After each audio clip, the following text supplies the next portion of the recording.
We're going to block out our Vista areas now.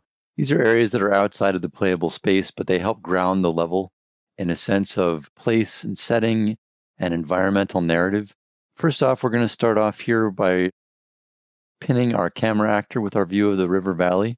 We're going to build the structural supports below the playable bridge area, just so this looks a little bit more grounded in reality. We're going to have the supports that are actually, they would be conceivably poured concrete in the river and then supporting the bridge from below. So we're going to add a few of these. I feel like it's worth noting that these Vista areas, especially the surrounding landscape, they really help sell this idea that the mill is by a raging river that's in a river valley. Just so this helps to convey your intentions as well to an art team when it's time to try to, to flesh out your level idea with finished assets, finished art assets. That can be really helpful. So again, we're going to just adjust the camera actor, angle it a little bit up. So we're looking up here into the sort of waterfall area. And as I mentioned before, this kind of explains why the water's running so rapidly down through this region.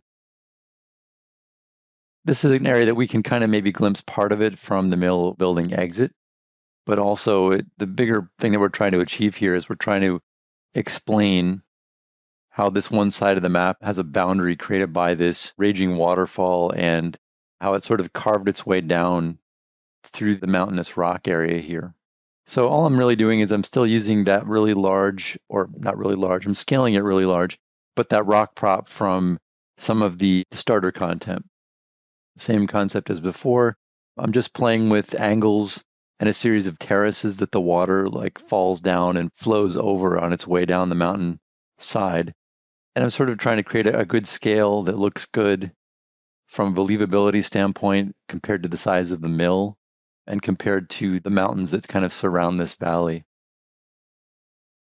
And I want all this to look good from the player's perspective on the river's edge. They won't be able to actually traverse this area, like I said before, but I want to make sure that it holds up to at least a certain bit of scrutiny from the vantage points that we have set up for the player.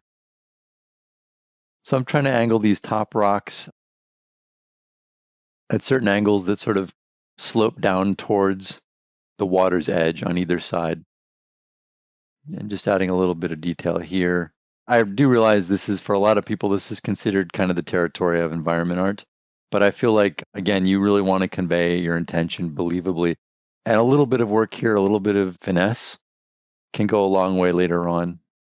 But here I'm kind of just using even really crazily large-scaled rocks because I feel like I want to get my point across a little more simply. I don't need as much sculpting. So I go back to the smaller rocks here to establish kind of a rough, naturalistic kind of edge along the water, and to show that this building, the sort of goal building here, is built into a natural environment. It's not like built on a massive wall or plain. I can work on that a little. Here on this side, I'm working to try to bridge the areas of terrain that connect the town hall hill with the side of the waterfall and the mountain.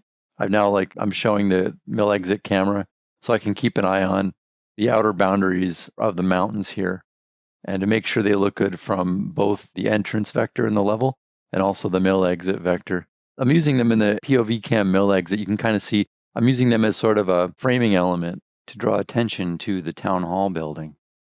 So as I'm building up this slope of rocks outside the playable space, I'm trying to make sure that the rocks here don't obscure or confuse the image composition and presentation of the town hall building when viewed at this distance. And here I'm going back over on this side by the objective building at the end of the level. Just refining this a little bit more. I guess I thought it was a little bit not defined enough. Over here by the town hall area, I'm building up some kind of large terrain shapes here that can blend into the edges of the mountains on this part of the map. Now that I've created some terrain shapes to frame the right side of the town hall, I'm going to try to do the same on the left side of it. A reasonable space around these old worker houses that I have in here. I don't want them to seem like they're too encroached upon by the mountains or too wedged in there. It's a bit of a balancing act. And I'm doing this more now, trying to get an idea of how these spatial relationships should work so I know how much room I might have to play around the sides of the worker houses. And here I'm building up the edges of the mountain again, a little bit there. I feel like it's elevating the terrain here on the left side of the town hall seems to help the composition overall. to better draw the eye toward the town hall more clearly. I'm at this moment anyway, I'm trying to maintain a very clear silhouette around the town hall's edge. That could be done by atmospheric perspective later with some distant mountains. Here I'm moving on to the river's edge on the playable space. I want to now replace the early cylinders I had with a little bit more detail to try to establish a little more clearly the environmental setting, the natural environmental setting here of the player's entrance. So again, just going with rocks along the edges of the water. Just trying to make it seem a little more naturalistic, because again, I don't want people to get the impressions that this is like a man-made canal or something. I want it to make it look a little more like it really is built like right alongside the river, as would be necessary in like a 150-year-old mill, that kind of thing. Here I've added a little bit more rocks around the edge near the mill building and just adding a little more detail down there. I've made the player path a little bit longer to increase the slow buildup as they approach the mill building entrance.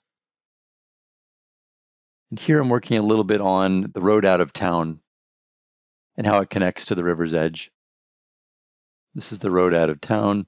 I'll have it slope up and away from the player beyond the broken branches that they can't bypass.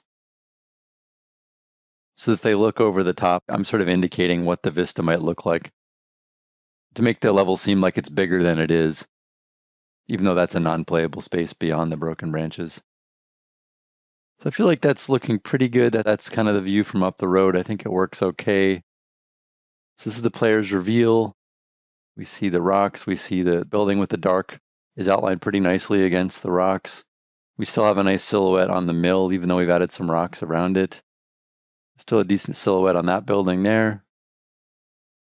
And if we look up the access road that came into the mill town, it looks like there would have been trucks that drove up here.